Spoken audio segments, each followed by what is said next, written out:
शुभेच्छा देऊया।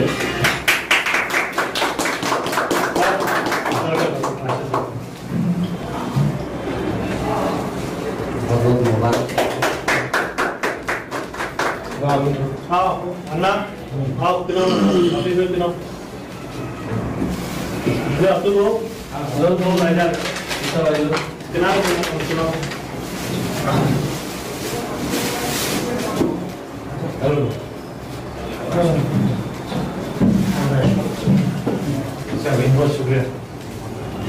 Basically, the order under challenge was the circular issued by the university dated 12th of February 2020, whereby it was decided by the university that they are going to change the method of examination.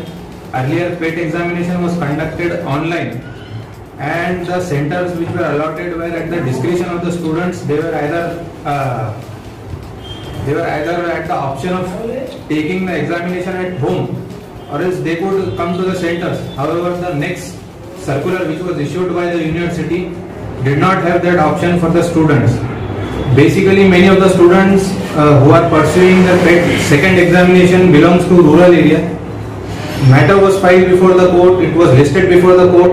Court considered all the factual and law points in that matter and finally came to the conclusion that university shall provide all the basic necessities and will follow the SOPs, and the students, university will take care of the situation that students are not directed to go to far places for conducting of for writing their examination. They will have to give their examination in shorter course near their area or near the jurisdiction where they reside. This was the direction given by Honorable High Court today itself. That's it. आज doctor बाबा साहब अम्बेडकर मराठवाड़ा विद्यापीठ की पेट exam 2 के सिलसिले में हमारे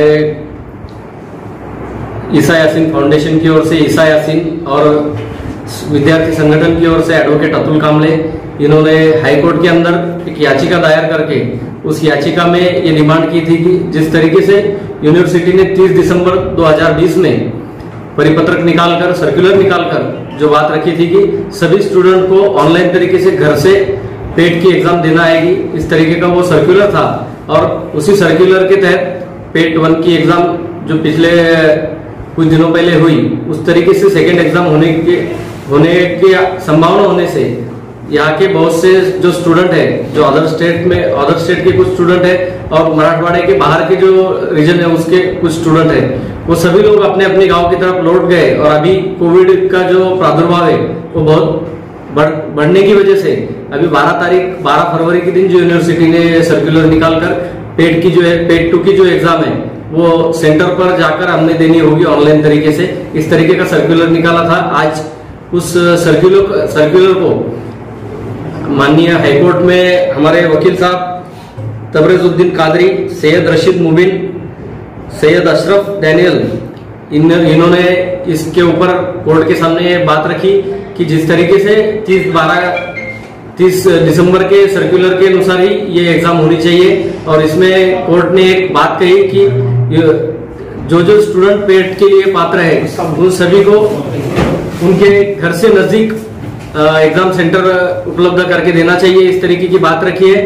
जो लड़ाई हम लोग लड़ रहे हैं उस लड़ाई के करीब हम लोग पहुंच चुके हैं और आने वाले तारीख में इस जो सभी स्टूडेंट को जो निकाल की अपेक्षा है उस तरीके का निकाल लाने के लिए हम सब लोग कोशिश कर रहे हैं। और आज ईसा यासीन फाउंडेशन की ओर से और विद्यार्थी संगठनों की ओर से इन दोनों वकील भाइयों का यहाँ पर सम्मान किया गया है। और आने वाले इसमें जो स्टूडेंट को जिस तरीके का निकाल चाहिए, मतलब जिस तरीके का जजमेंट चाहिए, उस तरीके के लिए हम लोग कोशिश करने वाले हैं।